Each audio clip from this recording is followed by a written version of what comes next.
Welcome back. We're journeying to Ireland today with an offering from the island's second largest whiskey brand, Bushmills. The first largest being Jameson, of course.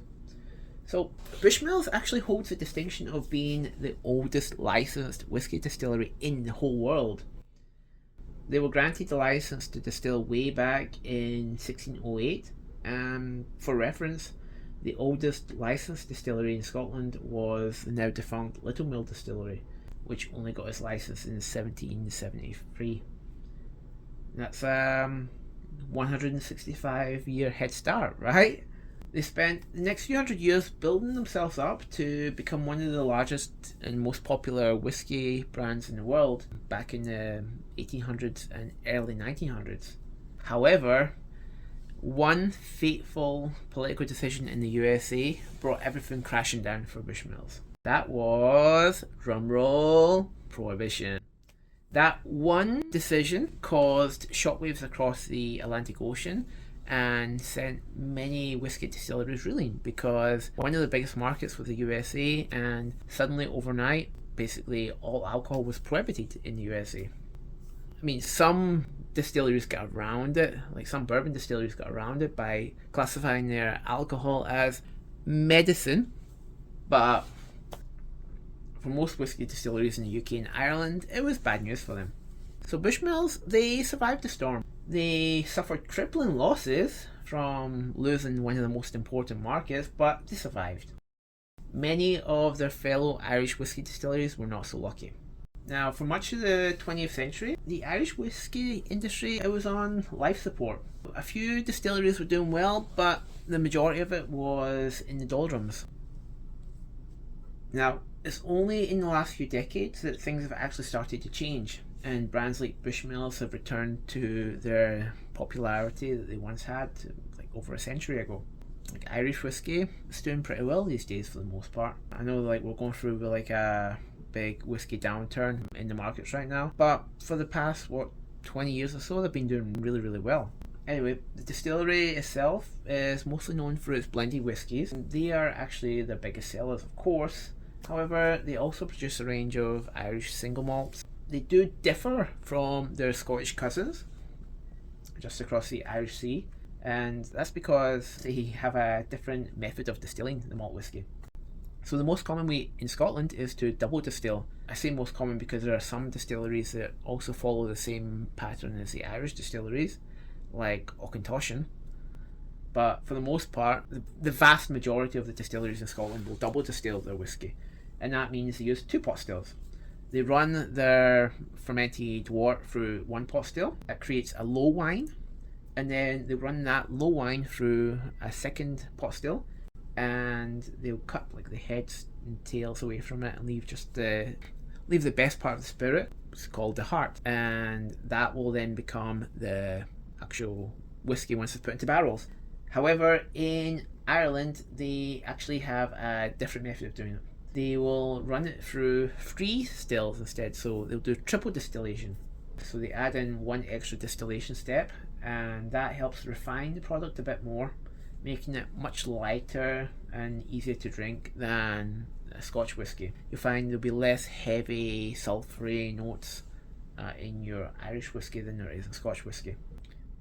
This is important because the product we're talking about today, while it's a blended whiskey, it does contain Irish malt whiskey that's gone through this triple distillation process. So yeah, getting on to the actual topic itself, the Bushmills Black Bush. So this one we got here. This very nice bottle. So this is actually a blended whiskey, and according to Bushmills, it contains a very high percentage of malt whiskey. They say around 80%, and which is bloody high for sure, especially for a blend. The malt and grain whiskies that go into this are aged in a mix of bourbon and Oloroso sherry casks for between 3 to 8 years, and they're blended together and then bottled at 40%. So sounds good so far, right? We get a blended whiskey that has a very high component of malt whiskey in it. That sounds amazing. It's also sherry cask aged for the most part, so I'm excited to taste this with you guys. Let's open it up. Right. So let's look at the visuals. Okay, first here. In the glass. It's got a nice gold colour to it.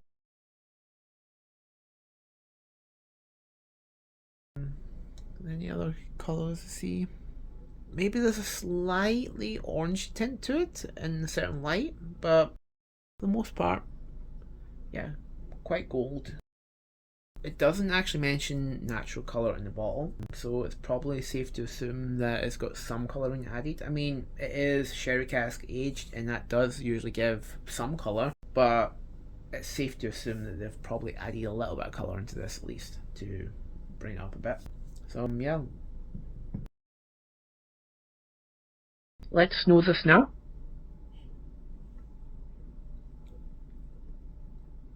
So it's got a quite nice blend of raisins and sweet grain. The raisins coming, of course, from the sherry cask, but there's like a bready, grainy quality to it as well. Let's go back. A little bit of toffee as well. A hint of vanilla. It's almost like vanilla ice cream.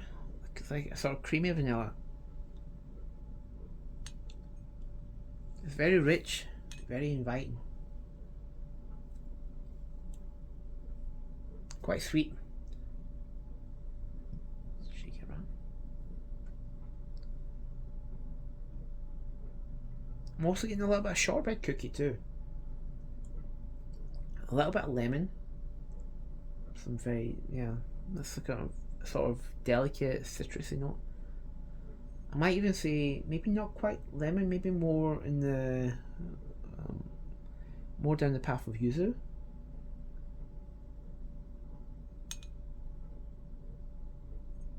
Yeah, it's quite a nice citrus note to it there. There's also a little bit of a sort of grassy note as well. That could be from the grain whiskey.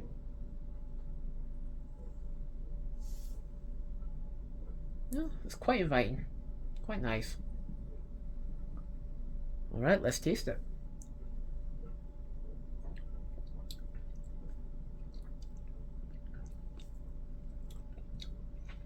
Okay, it's quite sweet.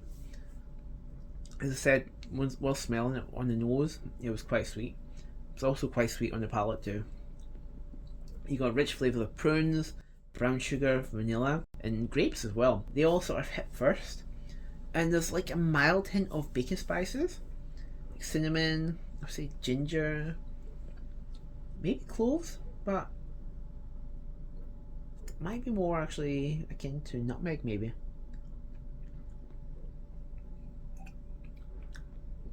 Yeah, I've seen nutmeg. But they're all very light.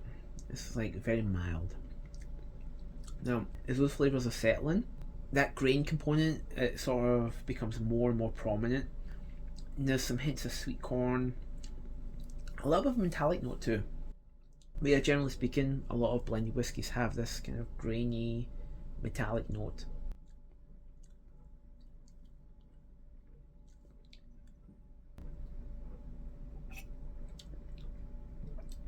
Now go back to it again. Yeah, sweet, and the grain comes through. And yeah, as it gets to the finish, that grainy note, it continues to stay there quite prominently. But there's also the underlying raisins from the sherry cask coming through as well. It does give it some balance. It is, however, a little bit thin, I would say. I feel that this could definitely do with like a boost up to like 43%. That would help give it a lot more body. Yeah, it's definitely lacking on that regard. It could be so much better if it had a little bit more oomph to it. But yeah, overall though, surprisingly for a blend, the finish is pretty long.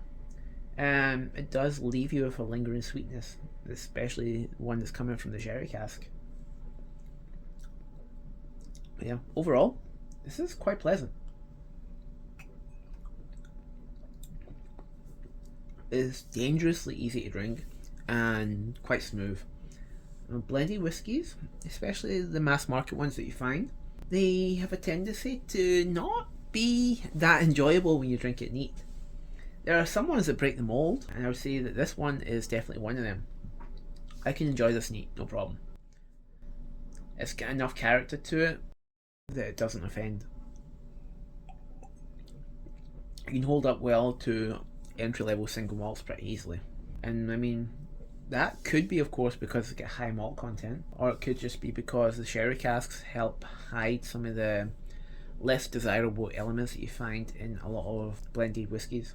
But either way, it doesn't really have nearly as much of the young grain whisky notes that some of its blended whisky competition has. Not naming names, but if you know your way around blended whiskies, you'll guess who I'm talking about. But anyway, thanks for tuning in. Lunch of a